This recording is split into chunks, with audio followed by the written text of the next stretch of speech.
Greetings, one and all. This is going to be a very interesting half an hour or so here while I break down what I believe is going to happen for the Monday nominations for the 92nd Academy Awards, which, man, it's hard to believe that there's actually been almost 100 of these. It's crazy. But anyways, it's going to be pretty crazy to break this all down. You can give me your own predictions if you have any. I think that this is going to be a better year than last year, at least from my perspective. I thought last year went awful when the whole non-host thing happened and just the ceremony was a mess, I thought. And the nominees, I know there was a lot of people that loved Bohemian Rhapsody, but I thought that was one of the worst Best Picture nominees in a long, long, long time. So I'm hoping that this year is going to be better, but then at the same time, the Academy always does things where I'm like, why did you make that decision? Why did you do that? So we shall see. But getting right into it, I'm going to give you my predictions starting from kind of the every category is important, but I'm going to kind of go from the bottom to the top. So beginning with best makeup and things like that, and then going all the way up to best picture. So at the beginning here for best makeup and hairstyling, one of the things that's interesting is that this year they've actually expanded from 3 to 5 for best makeup and hairstyling, which I think makes sense because I always wondered when they would just do 3 for best makeup and hairstyling. I was always like, why is everything else 5 nominees except for best makeup and hairstyling? That never made any sense to me. And now best picture can actually be up to 10. So it is now up to 5 nominees this year. And for best makeup and hairstyling, I have number 1, Bombshell, number 2, Joker, number 3, Rocket Man, number 4, Once Upon a Time in Hollywood, and number 5, Judy. Bombshell, I think, is very clearly not only the front runner to be nominated, but the biggest front runner to win this award, because obviously the biggest thing with that is the fact that the prosthetics that made Charlize Theron look so much like Megyn Kelly. The Academy always loves when they can kind of give that recognition. And so I think that, as well as Judy, the reason that those two I have being nominated is that Judy was another one that it wasn't as, it's not that it wasn't good, but it wasn't as like mind blowing, because when you saw Renee Zellweger as Judy Garland, you still knew that as much as she was like, interpreting Judy Garland, that wasn't Judy Garland. Whereas with Charlize Theron as Megyn Kelly, I know tons of people that honestly still are like, that's not Megyn Kelly. It looks exactly like her. So I think that all of those are good nominees. The potential spoiler I have for that one is Dolomite Is My Name, which I think is a fantastic film and very much being underlooked this year. So we shall see what happens with that. But I think that the 5 is going to be Bombshell, Joker, Rocket Man, Once Upon a Time in Hollywood, and Judy. And I don't really have a problem with that. I mean, I'm not the biggest fan of Joker, so at the same time, I don't want it to be nominated for all of the awards, but at the same time, for best makeup and hairstyling, yeah, the look of the Joker was really good, and the makeup and hairstyling was really good in that movie. So I can't be like, no, don't give it makeup and hairstyling, because there was nothing wrong with that. So anyway, so we have that for best makeup and hairstyling. For best visual effects, we have The Irishman, The Lion King, Avengers Endgame, Star Wars Episode 9, The Rise of Skywalker, and 1917. Again, these are all kind of the predicted 5 that most people are going with, because for best visual effects and for the 2 that I'm about to talk about, it's always the bigger blockbuster kind of movies that, of course, get nominated for things like this, because it's about best visual effects. So, to me that makes perfect sense. The Irishman, regardless of what you think about how Robert De Niro and people like that looked when they were, that famous scene in The Irishman where he's like stomping on someone when he's supposed to be 35 years old, and people are like, oh, you don't look like you're 35 there, sir. I understand that, but regardless, to me anyways, the special effects or the visual effects that de-aged Robert De Niro, Al Pacino, and Joe Pesci like 30 plus years, I think was extraordinary. I totally bought it. Yes, there was moments where when they were trying to do movements that were supposed to look like they were in their 30s where it didn't quite work, but at the same time I was so engrossed with the story that I didn't really mind it. And again, in regards to how they looked, to me it worked. I know a lot of people still think it's the uncanny valley and why did he have blue eyes, Robert De Niro, why did he have blue eyes? They were making him look as much as Frank Sheeran, who is the guy he was playing, as they could. So when people ask why did he have blue eyes, I'm like, because Frank Sheeran had blue eyes. That's why they were trying to make him look more like Frank Sheeran. So I think that that is perfectly fine. But The Irishman, I think, is a worthy nominee. The Lion King 1000% deserves to be nominated because regardless of the fact that I think as a film it is not all that great, I think that unquestionably you can't deny that the visual effects in The Lion King are like revolutionary. Like they're unbelievably stupendous. I still, again, have met people that are like, well, the movie like wasn't animated. It was real. And I'm like, no, the entire flippin' thing was animated, ladies and gentlemen, except for the first shot, which I didn't even know this until apparently Jon Favreau came out and said, well, no, I wanted to have one live action shot in there. And it's the opening one of the sun rising. Apparently that was an actual shot that they did in an African desert of a sun rising with the trees. But every single second of the rest of that movie is 1000% computer generated animation. And of course, you still get people going, but it's not animation, it's live action. I'm like, okay, you know what? You believe that, believe what you want, but you're wrong. The Lion King should 1000% be on there. It's a terrific visual effects film. Avengers Endgame, of course, it's the big blockbuster. Again, I think that final fight from kind of like the last like 15 minutes or 20 minutes or whatever it was, is definitely, you can't deny that visually what they were able to pull off there was pretty amazing. So that I think is fine. Star Wars Episode 9, The Rise of Skywalker, again, regardless of what you thought about the film, it was unquestionably disappointing and not near as great as what The Force Awakens or The Last Jedi were. At least for me. I know a lot of people don't like The Last Jedi, but it was unquestionably a disappointment from those perspectives, from like story and things like that. But again, visually, I think that unquestionably Star Wars The Rise of Skywalker deserves a nomination, and Star Wars movies always get these kind of nominations. So if it honestly doesn't get this, I would be very shocked, because that would really be the Academy giving the middle finger to Star Wars. And I feel like since this is the last saga film, at least for like a decade or more, I really don't think they're going to snub it, but we'll see. And 1917, of course, it's going to, at least I think it will, because I haven't seen it yet. I'm actually going to see it tomorrow, 1917. But from what I hear, what they are able to pull off to make that film actually look like it's in World War I, and like the explosions as the one shot where where George McKay's character is like running and all the explosions are going off. It's pretty also amazing visuals that they were able to pull off in that film. The only spoiler I see happening in this category for visual effects is Alita Battle Angel. And the only reason why I even say that it's a spoiler is just because I think that out of the 10, I believe, that were shortlisted for visual effects, I think this is the only other one that even has a shot. I'm pretty confident that the 5 that I have are what is going to be nominated. But at the same time, Alita Battle Angel, again, from a visual perspective, was really cool. So if that got in and 1917 didn't, I mean, I'm sure that as a film, obviously 1917 is going to be way better, but at the same time, I don't think I'd be too pissed off, because again, Alita Battle Angel is still a great film visually. So it doesn't really matter to me, but those are those two. Now we have best sound mixing and sound editing. I'm just going to get this off right off the bat so I can do both of them at the same time.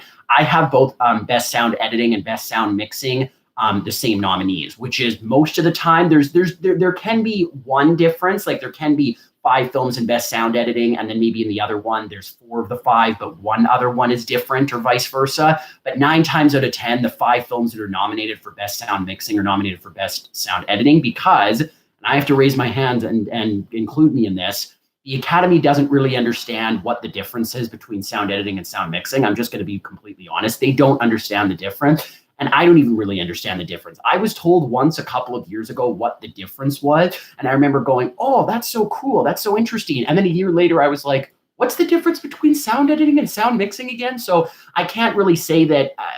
I don't know what the difference is. But in any case, I'm going off of what I, first of all, have heard from films, how great the sound is, but also going off of what the experts are predicting. So I have for best sound editing and best sound mixing, 1917, obviously. Ford v Ferrari, obviously, it's a racing car film. Star Wars Episode 9, The Rise of Skywalker, again, sound is always terrific in Star Wars, regardless of what you think about the story and characters. Avengers Endgame, again, same thing, the big Marvel movie, of course, that would happen, and Rocketman, the Elton John biopic that Taron Egerton was a part of. I think it's Egerton. I thought it was Edgerton, and then someone corrected me, and then I heard it again as Edgerton, not Egerton. So I don't know. I think it's Egerton because it's Egerton, and to me, if it was Edgerton, then it would be Edgerton, but with just a hard G. To me, that's Egerton, but I don't know. But anyways, all those films I think are going to be the predicted 5. The only spoilers I have for those 5 are Once Upon a Time in Hollywood, which I think only gets that if the Academy really, which it could. I think it definitely could, but it would only happen if the Academy really leans in to like falling head over heels in love with Once Upon a Time in Hollywood. And don't get me wrong, it's a fantastic film. If not, I might even see it again, and I might even think it's a near masterpiece, but at the very least, it's a fantastic film. And so I wouldn't have a real big problem with that. But at the same time, if it bumped out something like Star Wars, that would be kind of disappointing to me, because regardless of what I thought about the film overall, I still love it when a Star Wars movie gets recognized, but we'll see. And then the only other one I have is Ad Astra, which is the science fiction film with Brad Pitt. And that's because a lot of times in the best sound and visual effects category, they like to nominate kind of the space type movies. Those are the ones where like Gravity and things like that has in the past has been nominated. And so that's why I'm saying that there's a possibility. I just think that Ad Astra was far too niche of an audience, and it got received very, very well critically, very well. I think it has like an 81 or something on Metacritic, so it was basically critically acclaimed.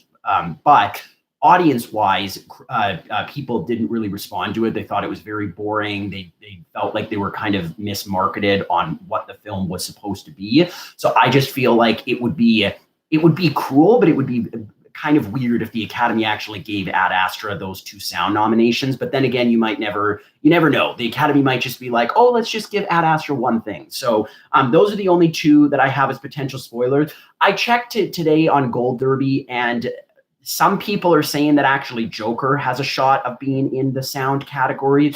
I really pray to God Almighty that that is not the case, because to me, the sound, again, regardless of what you want to say about Joker, the sound in Joker was nothing. I'm not saying the sound was bad, but it was nothing that made me go, oh, look at the sound. The score, which we'll get to, was fantastic. The acting was great, things like that. But when it comes to the sound, again, it's about recognizing the great sound in film. And I didn't leave Joker going, oh, wow, the sound was amazing. I'm like, no, the sound was average in the sense that it didn't stick out. So I hope that Joker doesn't, but at the same time, if the Academy, which very well could happen, because I remember saying the same thing about Bohemian Rhapsody last year and going, oh, they're never going to nominate Bohemian Rhapsody for best film editing and best this, and then it freaking won, and still pisses me off to no end. But all I'm saying is that I don't want to say that it's impossible. I just am really holding out hope that the Academy doesn't literally give Joker everything. But at the same time, if it happens, while I will be very upset, I also won't be shocked, because this is the kind of thing that the Academy likes to do. Is there's a film that made $1 billion, is a comic book movie, which it's not really a comic book movie, but anyways, it's a comic book movie that made $1 billion, and it's an important, prestigious film, which again, I don't even think it's an important film. I think it's very juvenile and basic, the way that it talks about certain topics, but it's a very important film, and it needs all these Oscars. And there's always that one film every year that the Academy tends to lean towards doing that. And I think this year it's Joker. But we shall see for sound editing and sound mixing what happens with that. Okay, moving on with the rest of the nominees for best. Oh, sorry guys. For best. Where am I? Oh my goodness. This is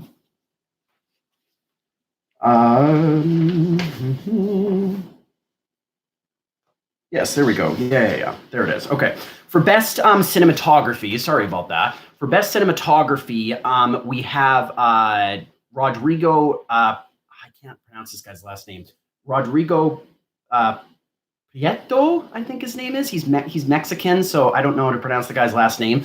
But for The Irishman, which I think is very well deserving. Obviously, The Irishman is my favorite movie of the year. I think it's a masterpiece. And the cinematography in The Irishman was fantastic. So I have no problem with that. Robert Richardson for Once Upon a Time in Hollywood. Again, that's a fantastic film. I thought that the cinematography in Once Upon a Time in Hollywood was really, really great. It was kind of The production design, I think, was what really made me go head over heels in love for it. But the cinematography was unquestionably fantastic. Roger Deakins in 1917, which is the predicted favorite to not only be nominated but to win. And I haven't seen 1917 yet, but when I go see it tomorrow, I'm confident that I'm going to walk out going, "Yep, yet again, Roger Deakins shows why he is a god of cinema when it comes to cinematography." So that is 1000% going to be nominated.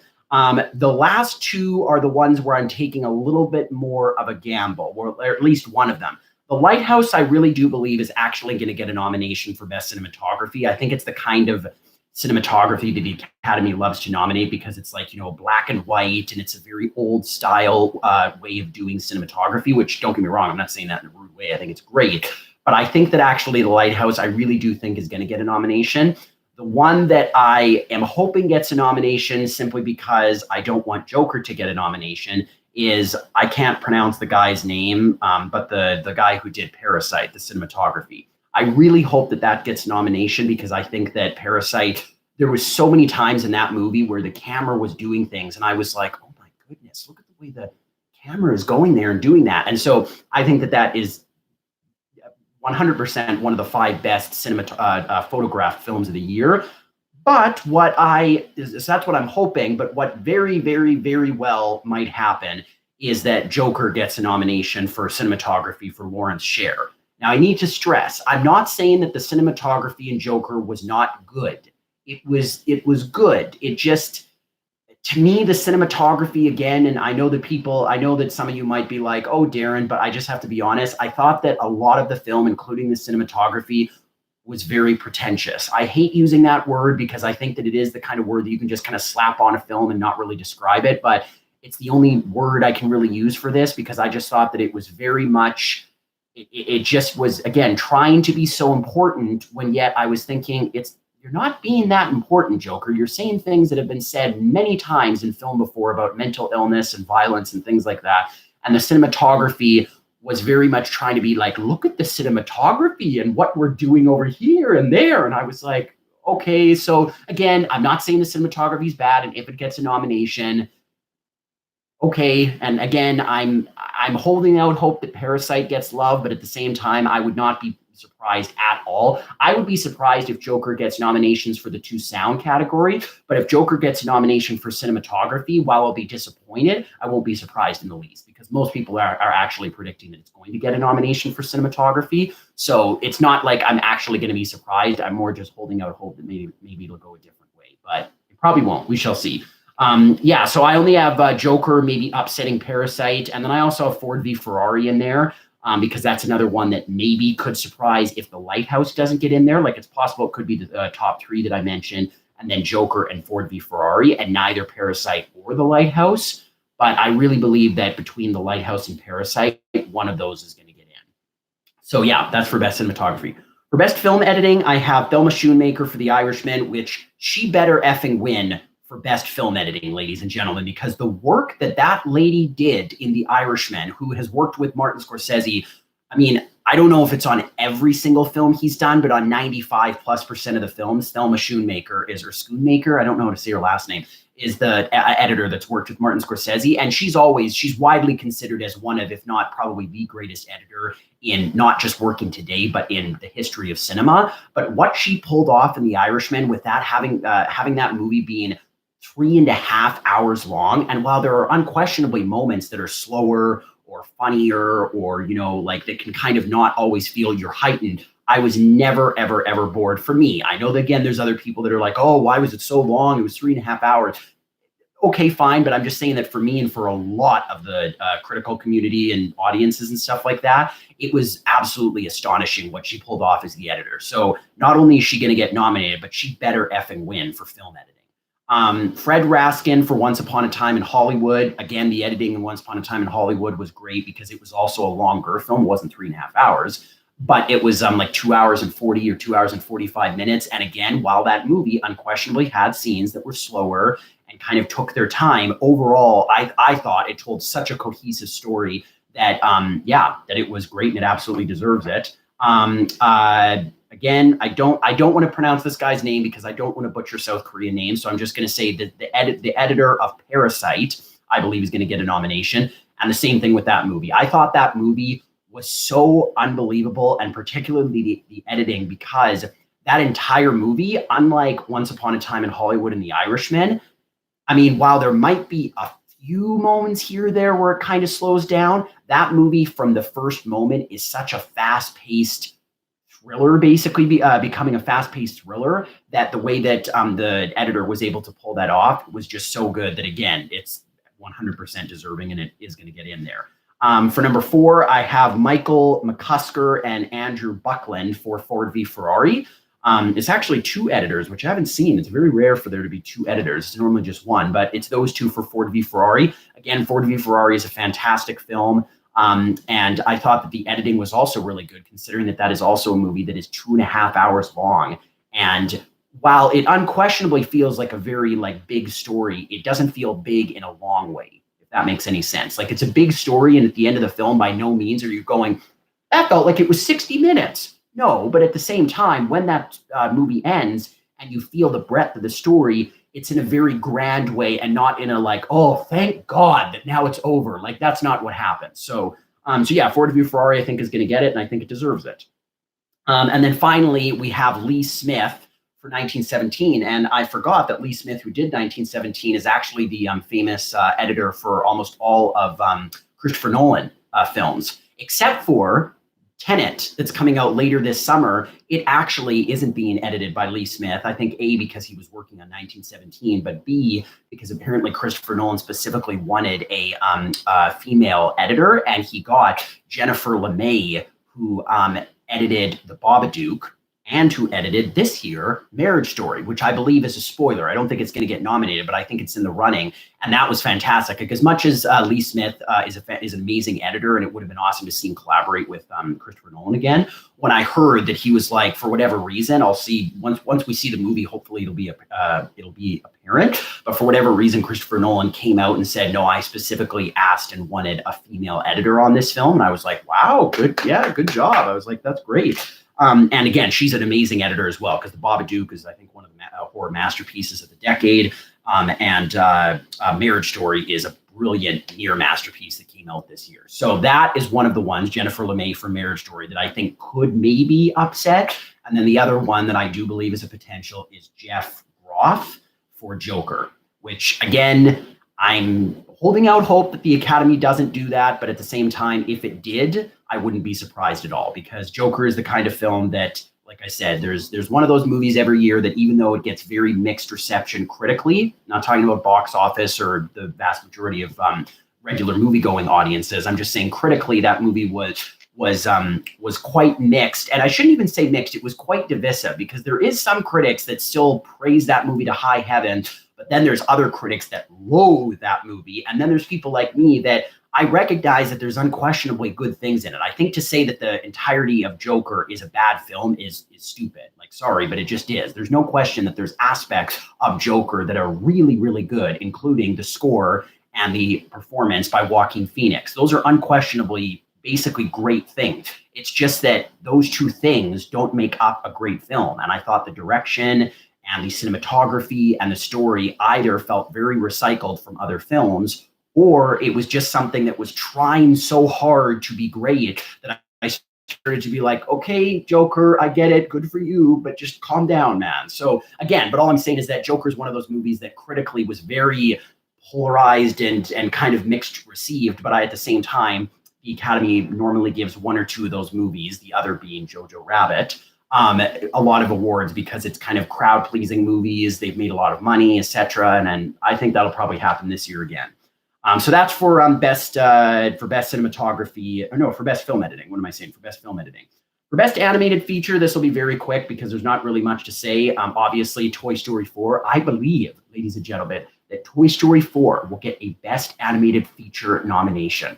I know it's weird, right? How would Toy Story get a nomination? It's not like the other three. Well, the first two couldn't because it didn't exist yet, the category. But it's not like Toy Story isn't a critically acclaimed series, and the third one isn't considered one of the best features, animated or otherwise, of the past decade. Like, it's so weird. But anyways, all jokes aside, Toy Story 4 will 1000% be on there. And I still think, even though Missing Link won the Golden Globe, which I don't put a lot of stock in the Golden Globes to begin with, but even though that's another award that it did win, Missing Link did, I still don't believe that Missing Link is going to win the Oscar. I just think that it's too obscure. No one went to go see that film. I did, and I thought that the animation was extraordinary. I thought the animation in Missing Link was hands down, except for maybe a spoiler that I'll talk about in a minute on here. I thought it was hands down, far and away the best animation of the year. I thought it was absolutely extraordinary.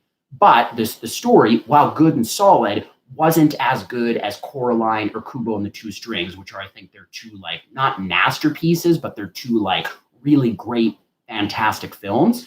But I still don't think that Missing Link is going to win. I think it's going to be Toy Story 4.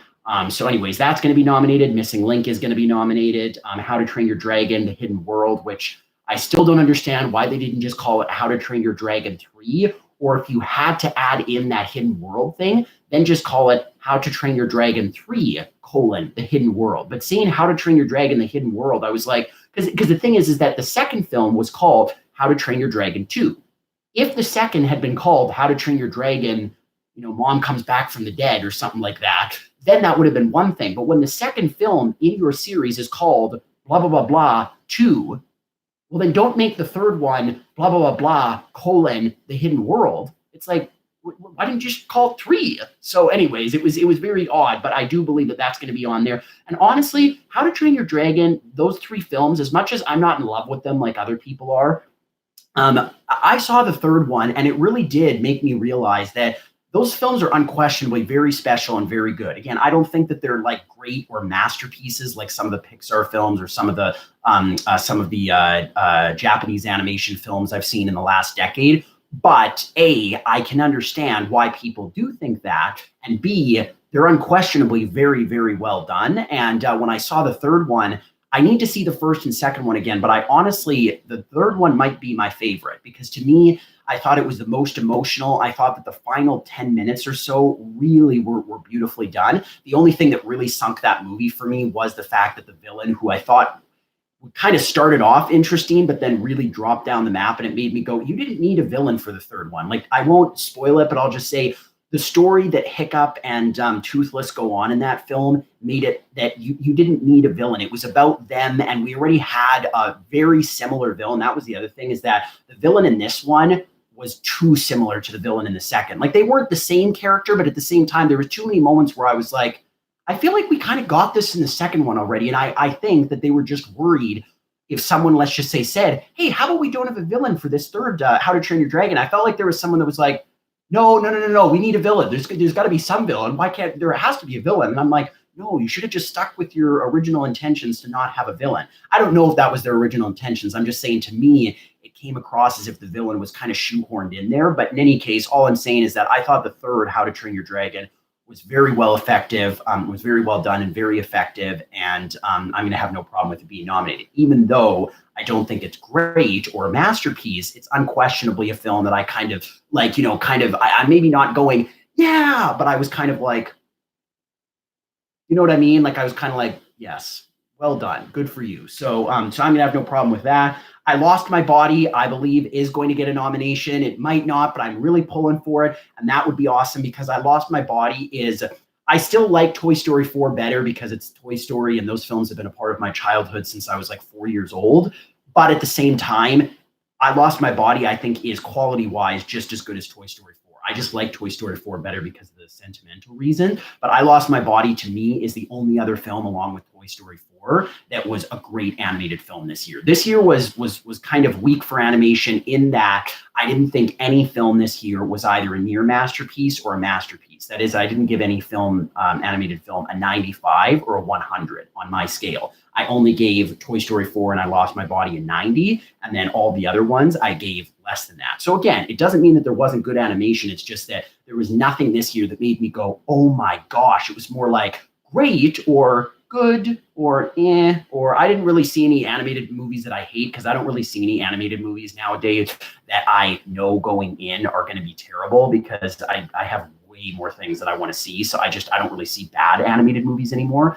But I unquestionably saw a couple of animations, including number 5, transition, Frozen 2. Now, again, don't get me wrong, Frozen 2 is not bad, but it's a film like the first one which I think is a very overrated film because I don't think it deserved to get $1.2 billion, just like this one, which now just crossed. And other than the Lion King that just came out this year, which is an animated movie, ladies and gentlemen. But other than that movie, it's actually now the second highest animated film in the history of cinema, Frozen 2, because it just made $1.3 billion. And hey, that's great that people are liking it. That's great that a lot of families are seeing it. And again, it's not bad. It's just, it was another movie like the first Frozen that I walked out of going, yeah, that was fine. Like, it wasn't anything that made me go, ugh. And I also wasn't like, yeah, I was like, okay, cool, moving on with life. And I just don't like it when a film that is that gets nominated for the Oscar, because, like, sorry, but the Oscars are not supposed to be films that you walk out of going, that was fine. Like, that's not what the Oscars are supposed to be. But at the same time, there's unquestionably some very beautiful animation in there. Into the Unknown is a really good song. I do not think it's as good as Let It Go, but it's still really, really good. It's if it gets nominated in this year, okay, fine. In other years, it definitely shouldn't be on there. But in this year, I'm kind of like, the only thing that I would give it over Frozen 2 is one of my potential spoilers, which is Klaus, which, if you guys haven't seen that on Netflix, please do yourself a favor and go watch Klaus on Netflix, because it is available on Netflix right now, and I saw it over the holiday, and that instantly has become one of the films that I know I'm going to see every Christmas. It doesn't mean that it's a masterpiece, but for the animation in the film is unquestionably one of the greatest pieces of animation, along with Missing Link, that I've seen in several years. It's so unbelievable, the animation in that film. And the story, while again similar to Missing Link, not amazing, it was still very solid, and again made me walk out kind of going, giving that little head nod. When it comes to the animation, I was standing up and cheering, and I was watching it like, gosh, but that's the animation. And that's why I've always said to people when they say, well, Darren, it shouldn't just be about the animation. It should be about the animation and the story and the characters. Yes. However, I will say that for best animated feature film, I think at least 50% of it, if not even like 60% of it, should be about the animation, because this is about best animated feature film. Now, yes, that doesn't mean that if a film sucked but had incredible animation, that it's a masterpiece. No. But at the same time, a movie like Missing Link or Klaus that has incredible animation has to be recognized, regardless of whether the story maybe isn't astounding. The animation is so great that I can't just sit there and be like, yeah, but the story wasn't all that special, so it's not. No. The animation was so astounding that it needs to be recognized, and thankfully Missing Link will be, but unfortunately I don't think Klaus will be, it will suck, but at the same time, you know what, Klaus, I'm sure will go on, because I've heard nothing but everyone who's seen it saying, oh my goodness, this is a new Christmas classic for me. I love this movie. So I'm sure that Klaus will go on to have a long life after this. And as the great George Clooney once said, people don't remember Oscars, they remember films. And I can't say anything more than that. That's absolutely true. It doesn't mean that the Oscars don't matter. It doesn't mean that I'm not one of those people that says, yeah, F the Oscars, they're pointless. No, but at the same time, I will be one of those people that say in 10, 20 years, you're not going to find many people, other than maybe your nerds like me, but you're not going to find many people that are going, that movie 20 years ago that won Best Picture, that's a great movie. No, if it's a great movie, what people will say is simply, oh, that movie from 20 years ago is a great movie. Not that movie from 20 years ago that won Best Picture is a great movie, just that's a great movie. That's what people say. So it doesn't make the Oscars worthless. I like to try to remind myself of that, because I know that on Monday morning, there's going to be many things that happen that make me go, no, why could you? Or how could you, or whatever. But then at the same time, in a year from now, like, yes, when I think about Bohemian Rhapsody winning all those freaking Oscars, it still makes me mad. But at the same time, already, that is a film that I know that many people have forgotten about. And already a bunch of people this year said, oh, Rocketman did it so much better. And like, Rocketman is so much better. And I was like, yeah, well, why'd you give it all the freaking Oscars then? Not Rocketman, but a Bohemian Rhapsody from last year.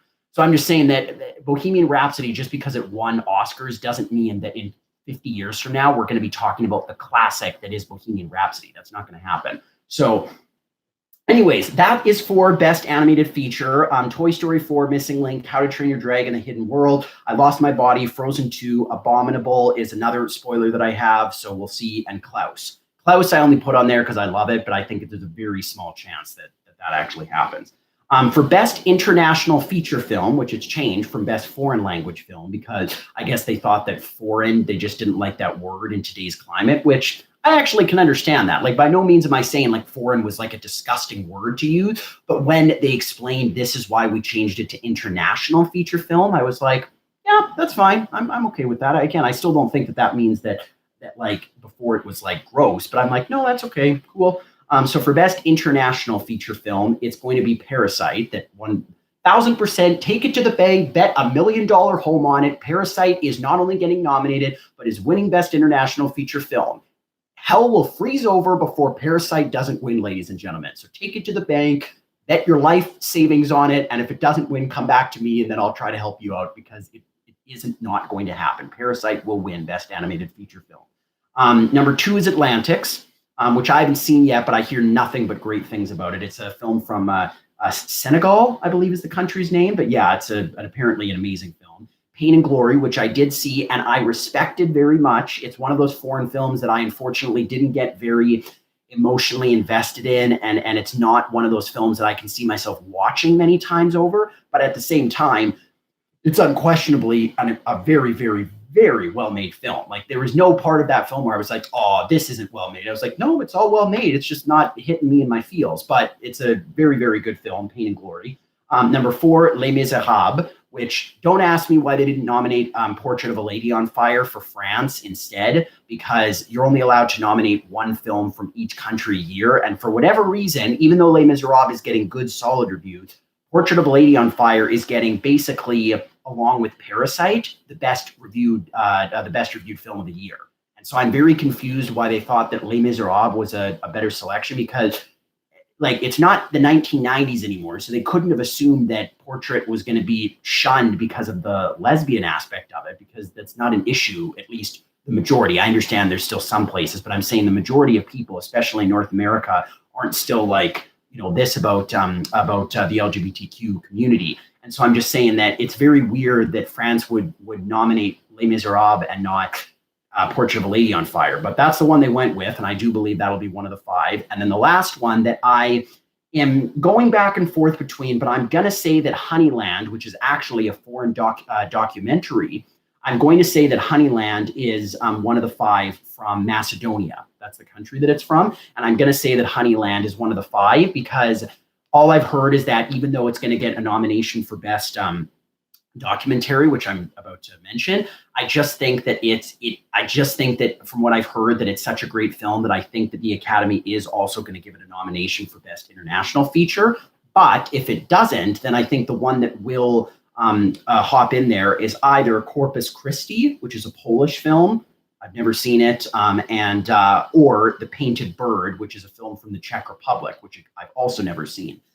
I hear that The Painted Bird is very much like Tarkovsky, which is amazing because Tarkovsky is a brilliant genius, was a brilliant genius. He has since passed, but I'm just saying that that would be amazing if it was like that. So I need to see that. Unfortunately, I'm very sad. I've only seen 2 of the Best International Feature Films. I'm very behind on international feature films and documentary features this year. I haven't seen near as many as I normally do. So I've only seen Parasite and Pain and Glory for the 2 international feature films. But out of the 2 that I've seen, Parasite should 100% be nominated and take that. So we'll see what happens. Okay, moving on to Best Documentary Feature. For Best Documentary Feature, number 1, we have Apollo 11, which 100% is not only going to be nominated, but is going to win this award. Again, that's another one that I would say take to the bank, bet $1 million home on it. This is going to not only be nominated, but win for Best Documentary Feature. Number 2, for American Factory, that is the other one that I would say, if it does have an upset, Apollo 11, that would be the only one that could. I haven't seen it yet, but I hear it's great. Number 3, Honeyland, which is the one that I just mentioned that I think it could be nominated for Best Foreign Film as well. Number 4, For Sama, I don't know how to say that last word. And then number 5, The Cave. All of those films I think are pretty, they're pretty locked in as being the top 5 for Best Documentary Feature Film. The only one that might be a potential spoiler, I think, is something called One Child Nation. I Again, I've never seen that. Unfortunately, I'm very behind on documentaries this year. Last year, I saw like every single documentary that came out. And for whatever reason this year, I just have been busy with other things and I haven't been able to keep up. But I haven't heard anything about One Child Nation, but that I think is the one potential spoiler if something is to get in. So moving on to Best Original Score.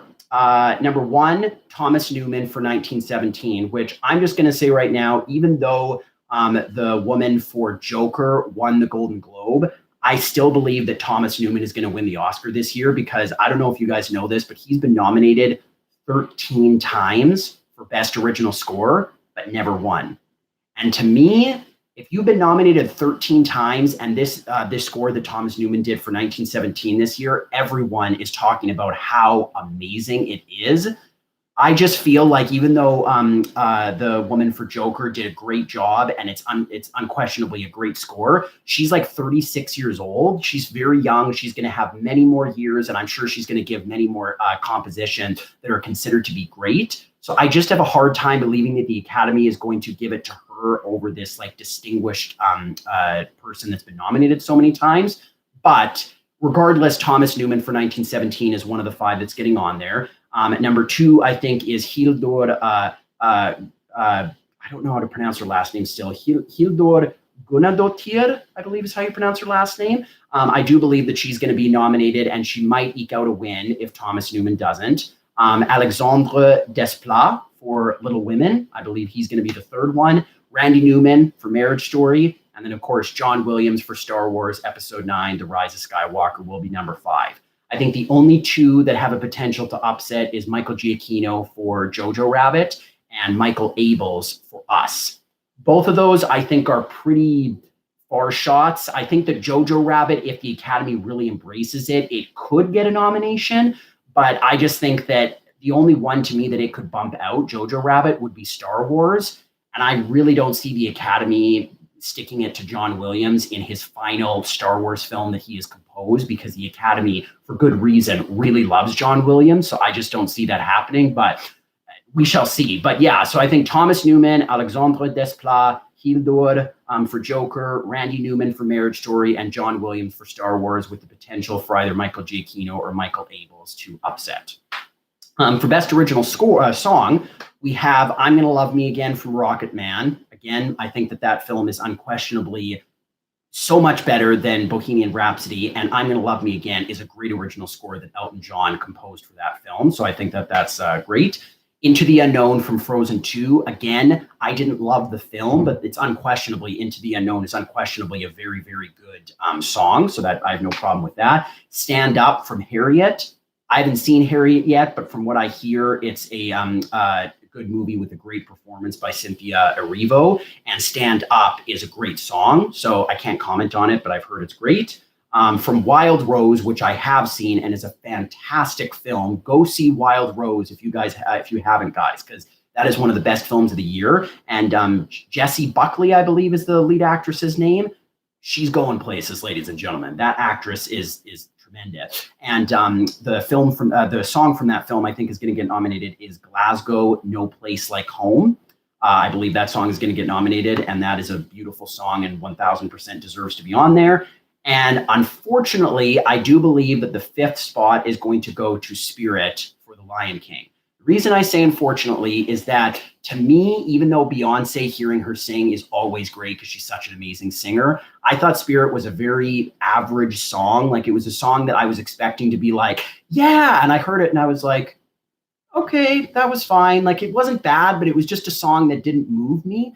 And surprisingly, even though, just like The Lion King, I didn't really care for this movie, I thought that the song from Aladdin that Jasmine sings, Speechless, I thought that was a way better song than Spirit from Lion King.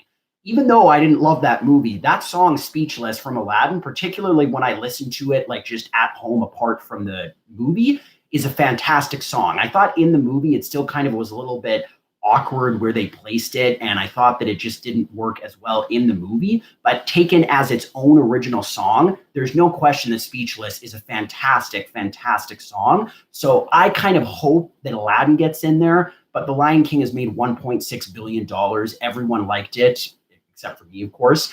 But every audience member seemed to like it, and it is Beyonce, and the Academy isn't going to pass up a chance on having Beyonce go to the Oscars. So I think it's pretty clear that she's going to get the nomination for Spirit. That's the name of the song, but we'll see. The only other one that I can see for song that maybe breaks in there is something from Breakthrough called I'm Standing With You. It's a Christian drama film that I haven't seen, but that's the other song that I've heard might be getting in, but I still don't think that's going to happen. So those 5 for Best Original Song, I think those are going to be the 5. For Best Production Design, I have Once Upon a Time in Hollywood.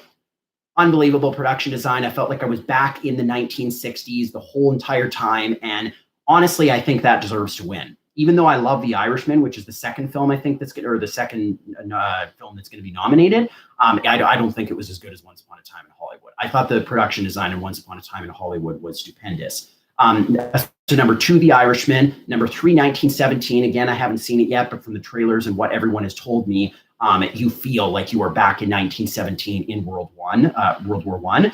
Number 4, Jojo Rabbit. I have to say that out of Joker and Jojo Rabbit, I like Jojo Rabbit a lot better. I still don't think it's like great, but it's really good. And the production design in Jojo Rabbit is very unique. It's so Taika Waititi. From the opening 5 minutes of that film, you're like, oh yeah, this is a Taika Waititi film. Like, that's the one thing I will say about Jojo Rabbit, regardless of my personal feeling, it's unquestionably his personal stamp on that film. There's never a moment where I was going, oh, this is kind of like bland, or this is kind of boring. No. You can't deny that Taika Waititi made exactly the kind of movie that he wanted to make.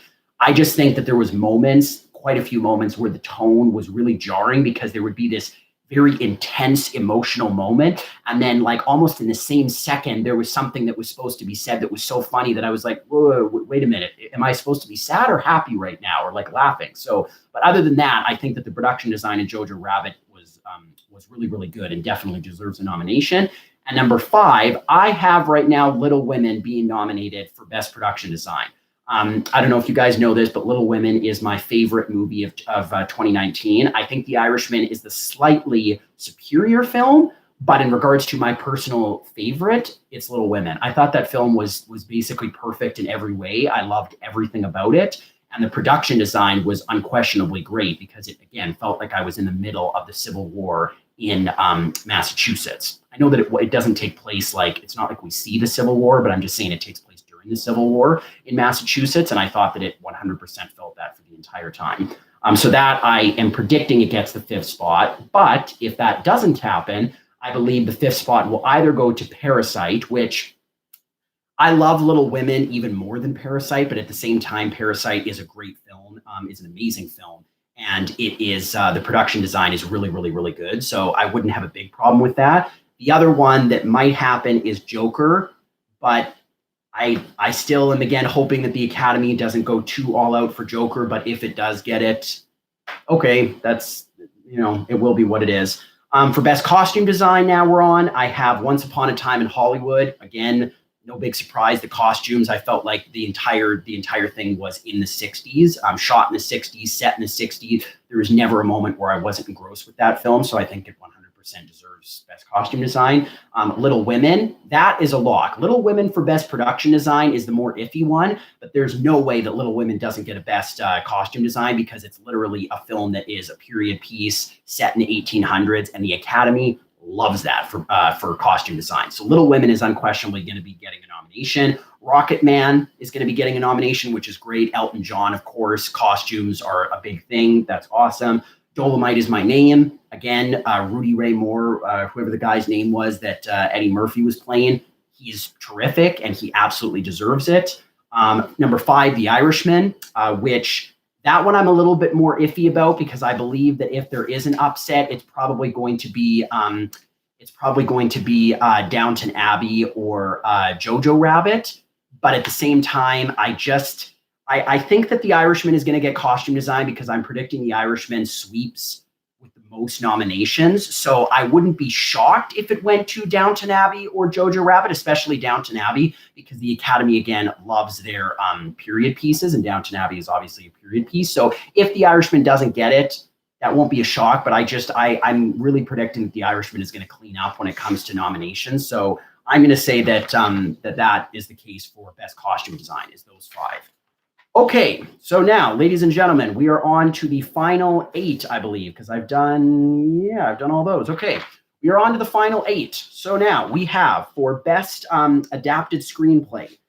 For best adapted screenplay. So this is a screenplay that is based off of an existing property, a book, a novel, a comic book, whatever it is. I have number 1, Steven Zaillian for The Irishman, which is adapted from the book I Heard You Paint Houses.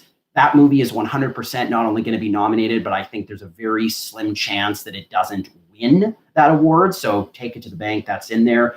Greta Gerwig for Little Women. Again, I understand that there's a chance she might be shut out, her movie, Little Women, of more things. But the one thing that unquestionably it's going to get is Best Adapted Screenplay for Little Women. Number 3, Taika Waititi for Jojo Rabbit. Again, regardless of what I think the rest of the movie is or isn't going to be nominated, the screenplay is really good. And Taika Waititi is a very good writer, so I think he deserves that nomination for Jojo Rabbit. Number 4, Anthony McCarten for The Two Popes, who actually adapted his own play called, what was the play called? I forget what the play was called, but it's that guy, Anthony McCarten, adapted his own work, which I always think is very interesting. It reminds me of Gillian Flynn, who adapted Gone Girl, who also wrote the novel. Was that her name? Now I forget her name. But anyway, he also adapted his own play. And I think that 100% is also going to be nominated. I haven't seen The Two Popes yet, so I can't comment on whether or not I think it deserves it. But from what I hear, it's a very, very good script. So I'm guessing that it deserves it. And then for the 5th spot, I have Micah Fitzer Blue and Noah Harpster for A Beautiful Day in the Neighborhood. The only way that this doesn't get on is if, again, the Academy really gives it good to Joker and gives Todd Phillips and Scott Silver the 5th spot for Joker for Best Adapted Screenplay. I personally don't understand how they can call it adapted, because to me, Joker was nothing like the comics. And I'm not saying that I hold that against the film. I just don't like it when they're saying, well, this is adapted from the comics. I'm like, it's not really adapted from the comics. Like, the only thing that you can say that you use is the fact that there is a character called Joker / Arthur Fleck in the comics. But other than that, I felt like not really a lot of it was comic book related.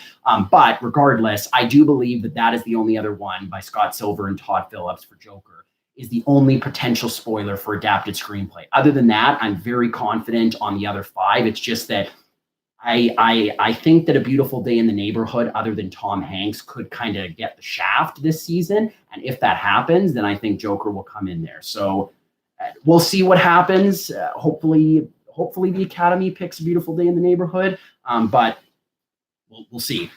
For Best Original Screenplay, we have Jung Boon-ho and I don't know how to say the other person's name, Jin Won Han for Parasite. I'm sorry, I'm butchering these South Korean names. They, again, are not only going to be nominated, but I think it's a very tight race between that one and Quentin Tarantino for Once Upon a Time in Hollywood for winning Best Original Screenplay. I know a lot of people are giving the edge to Quentin Tarantino, and I understand that. But for me, if I was to choose, it would be Quentin Tarantino it would be Jung Boon-ho for Parasite. I thought that script was so good. But yeah, so them, Quentin Tarantino for Once Upon a Time in Hollywood, Noah Baumbach for Marriage Story, which again, man, that script of his was just so beautiful and poignant and terrific. Rian Johnson for Knives Out, which again is really good. Rian Johnson did a great job with Knives Out. It's probably my least favorite movie of his between this, The Last Jedi, and Looper and Brick. But that doesn't mean that I didn't think it was fantastic. It's just that his other films I thought were even slightly, not necessarily even a better film, but I just liked them better because of kind of the genre they're in, right? Like I like science fiction, fantasy films more than like Agatha Christie type stories, but it's unquestionably a very well written movie and he deserves the spot. The 5th spot, I have Lulu Wang for The Farewell. That is a shot in the dark because The Farewell seems to really be also getting the shaft by the Academy this season. I don't know why, because I haven't seen it again. That's another movie I haven't seen. But from what I hear, it's terrific. And a lot of people responded to it that saw it. So I don't know if it just, I guess, hasn't been doing the campaigning that it needs to. But regardless, I'm going to say that still Lulu Wang gets in for The Farewell. However, if she doesn't get in, there are actually, this is the most spoilers that I have is for this category, because I have 3 potential spoilers for this category. I have Sam Mendes and Christy Wilson Cairns for 1917, and that's if they really start showering 1917 with praise. If it gets Best Original Screenplay, I think that's a very big indication that it might be walking away with Best Picture. Not a sure thing, but I think it's a possibility. So I have Sam Mendes and Christy Wilson Cairns for 1917 being a possible upset. I have Pedro Almodovar for Pain and Glory, which again, even though I didn't personally love the film, I respect it a lot, and it's unquestionably the script is very well written and very beautifully told. So I'd be fine with that. And then the third spoiler I have is Emily Halpern, Sarah Haskins, Susanna Fogel, and Katie Silberman for Booksmart. Now, that's a lot of writers. That's 4 writers, and that normally isn't a good sign. But if you guys know, I loved Booksmart. I thought not only was it the best comedy of that year, but I thought that it was like one of the best movies of the year. It honestly, it might just miss out in my top 10 films of the year, but it's unquestionably in my top 15 films of the year. I thought it was stupendous. And that would be my third spoiler. So again, Parasite, Once Upon a Time in Hollywood, Marriage Story, and Knives Out. Those 4, I think, take them to the bank. They're getting in. The Farewell is the one where I could see it going to either 1917 if the Academy really pushes that one.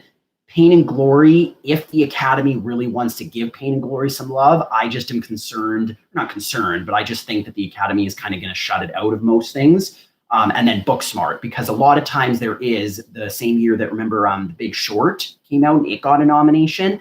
I could see that kind of, drama, comedy-esque type of film getting at least 1 nomination, and this would be the only nomination I think it's going to get. So I could see that too, but we shall see what happens. Okay, now on to Best Supporting Actor. We have Brad Pitt for Once Upon a Time in Hollywood, which, take it to the bank. He is not only being nominated, but he is winning this award. It's his year. He did an amazing job in Once Upon a Time in Hollywood. I personally would give it to either Al Pacino or Joe Pesci for The Irishman, but that's really more just because I thought The Irishman was such a masterpiece overall.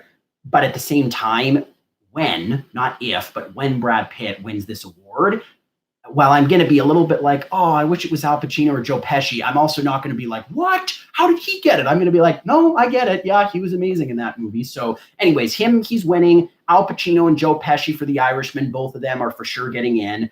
Tom Hanks for A Beautiful Day in the Neighborhood is also, I think, not a lock, but I think is still a pretty sure thing. The 5th spot is the one that I'm very iffy on because I think it's a tight race between 2 people.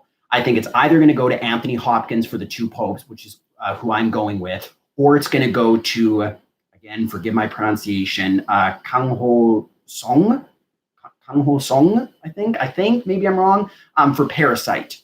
I'm going to have Anthony Hopkins for The Two Popes because I'm not predicting, which we'll talk about in a second, I'm not predicting that Jonathan Pryce gets in for Best Actor. I'm predicting that he gets left off, and I feel like then the Academy will want to at least give the other actor something. So if Jonathan Pryce gets in for Best Actor, it very well could be that then Anthony Hopkins loses out on this one, because I think that not both of them are going to be nominated. I think it's going to be one of the other. So if Jonathan Pryce gets in, I think Anthony Hopkins loses out. If Anthony Hopkins gets in, I think Jonathan Pryce loses out. But we shall see. We shall see what happens.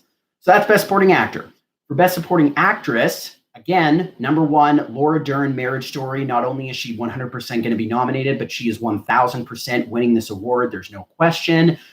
She was stupendous in Marriage Story, and this is the year that I think she really is getting that support behind her, and well-deserved. She deserves it. And yeah, I think good for her, and she's going to get the award. So Laura Dern for Marriage Story. Jennifer Lopez for Hustlers. If this was another year, I could actually see her maybe winning this award, but it's not. And so I think she's just going to be nominated.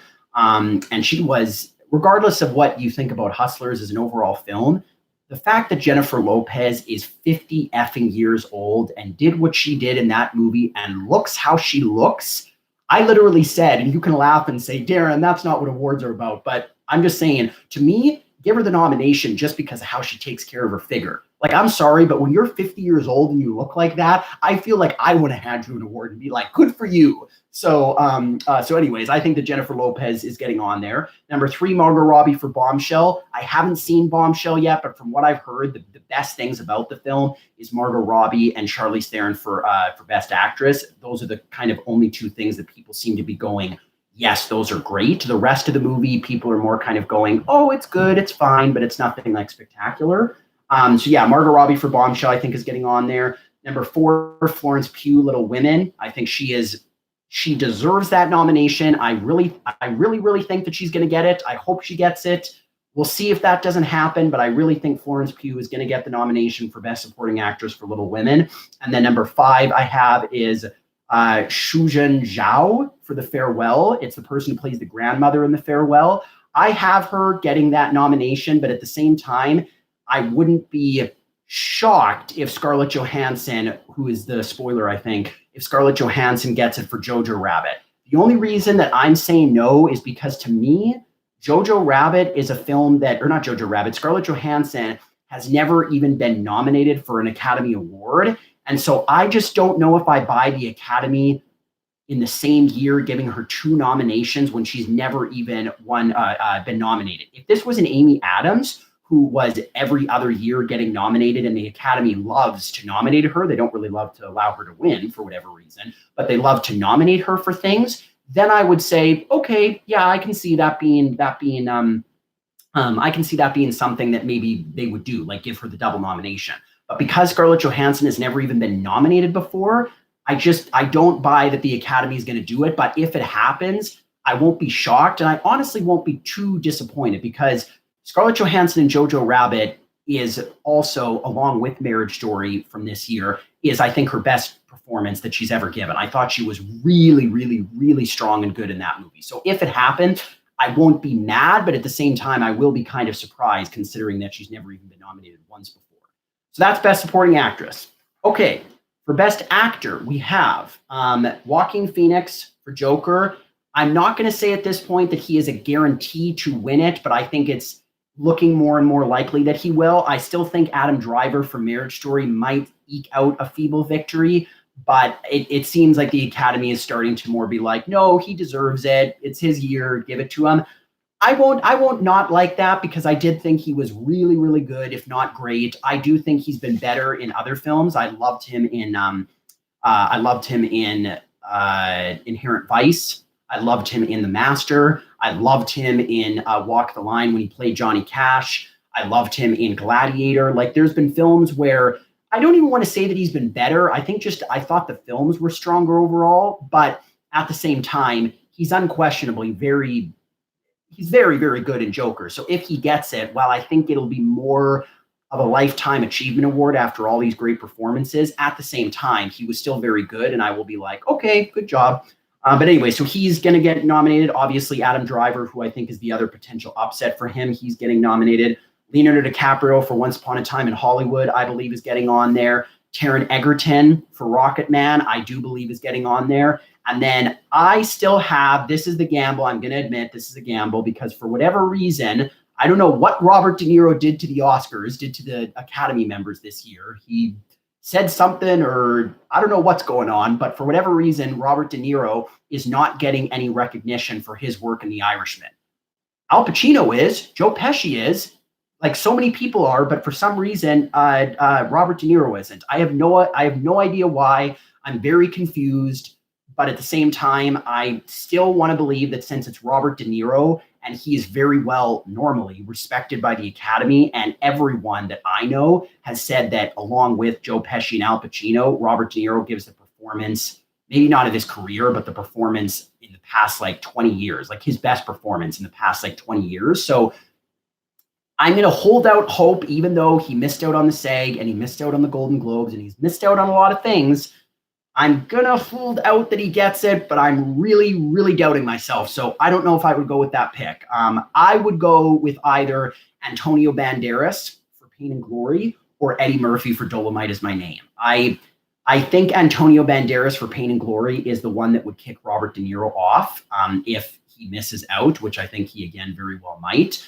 I would say that it's between Antonio Banderas and Eddie Murphy, but I have a feeling that going with Antonio Banderas for Pain and Glory might be your better choice. I just want to keep holding on to that hope for Robert De Niro until nominations on Monday morning, but we shall see. Okay, so that's for Best Actor.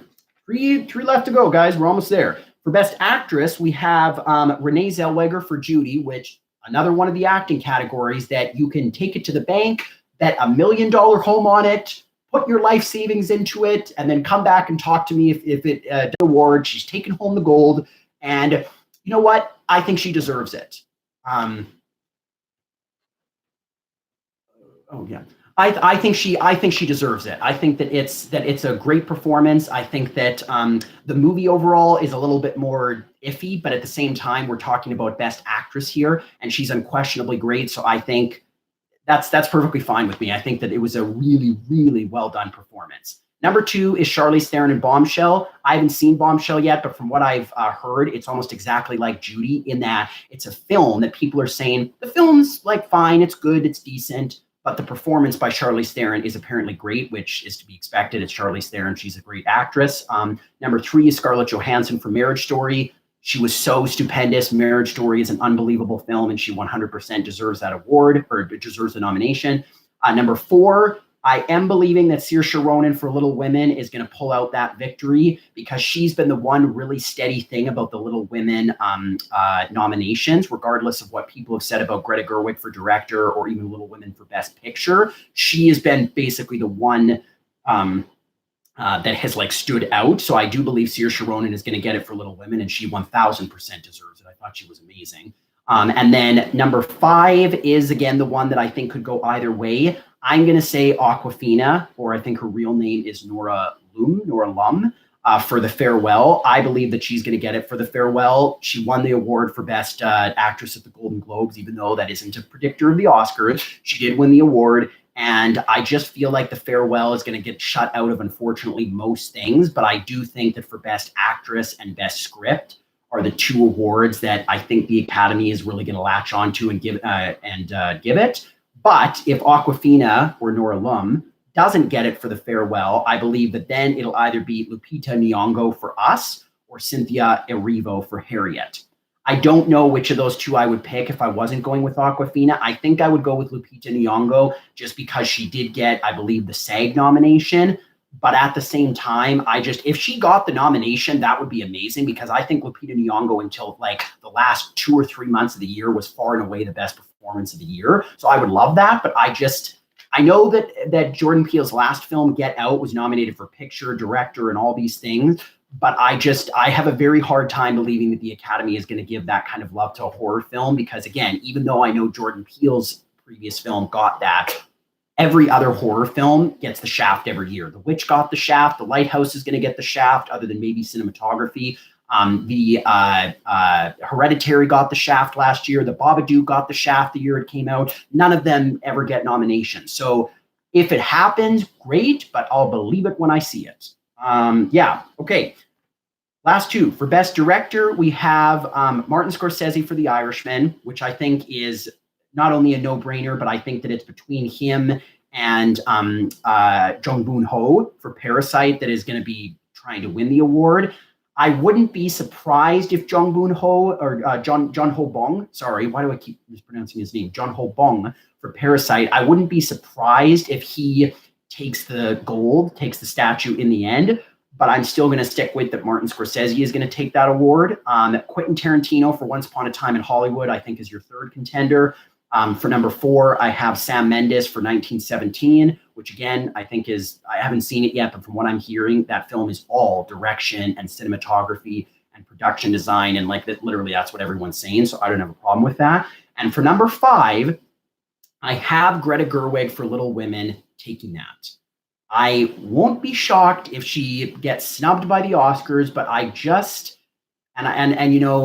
like to try to keep things non-political here when I talk about awards, guys, but I'm just going to say I don't feel like in 2020, with everything that has happened in the last few years, I really don't believe that the Oscars are going to do another 5 white directors, well, except for Junho Bong, I guess. But still, I just believe that they want to at least give one female a nomination, not because she's a female, but because there was many females like her and Lulu Wang and Lauren Scafaria for Hustlers, and Celine Sciamma for Portrait of a Lady on Fire, and many others that did just as great of work as the men did. And so I just don't know if I believe that they're going to give it to 5 guys again. So I'm predicting that not only does Greta Gerwig get in because of that reason, but also because she 100% deserves it. I thought that her direction, Little Women, was extraordinary.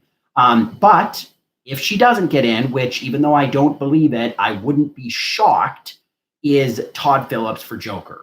I don't believe Taika Waititi, even though he got the Directors Guild of Award nomination for directing, I don't believe that he's going to get in because there's almost always at least one director that misses out, and I can't imagine that it's any of the main 4 that miss out. So I'm pretty positive that Taika Waititi is going to miss out, even though he got the DGA, and it's going to be between Greta Gerwig for Little Women or Todd Phillips for Joker. So if you want to put Todd Phillips for Joker down, that's probably fine. I'm just going to go with Greta Gerwig because I really believe that it'll happen.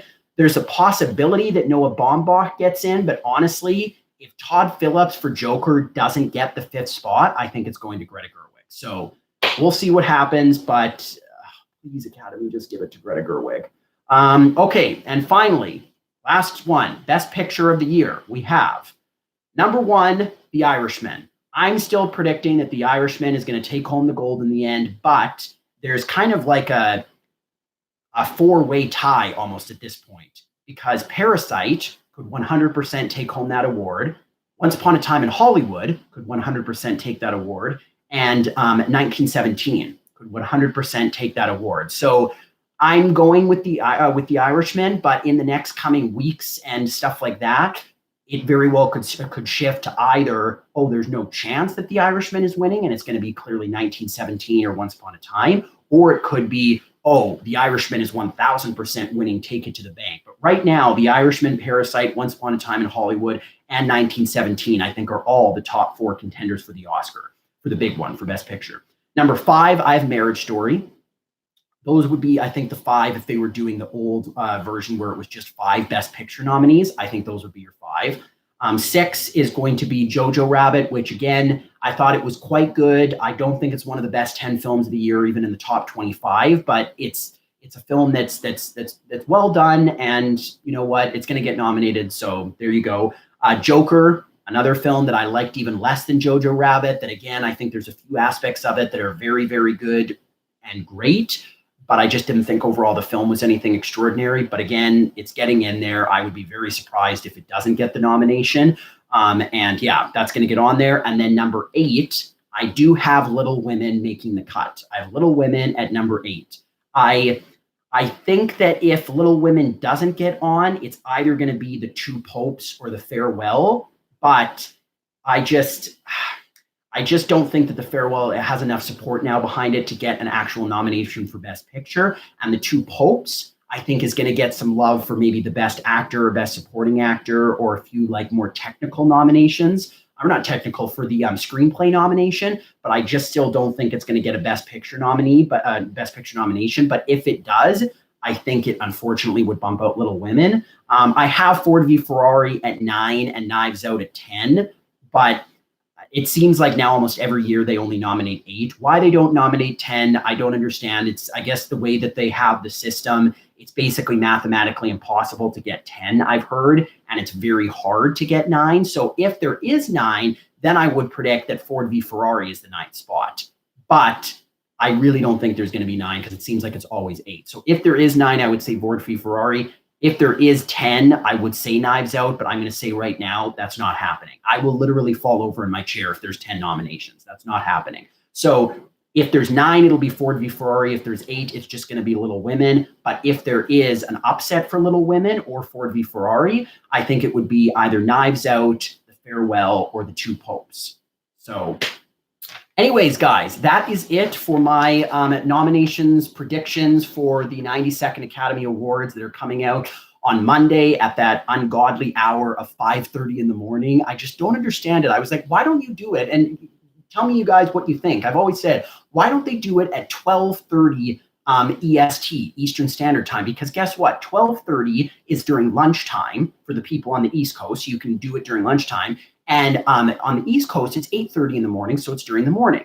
Why not do that? Why would you do it at 8:30 in the morning on the East Coast so that then it's 5:30 a.m. on the West Coast? No one's up during that time. Like, I'm not saying no one, but very few people are up and awake during that time. So I've never understood that, but that is when the awards will happen, at least here on the East Coast. I live in British Columbia, so that's where I'm at. But I'm just saying that that's when the awards are gonna be announced, is at 5:30 a.m.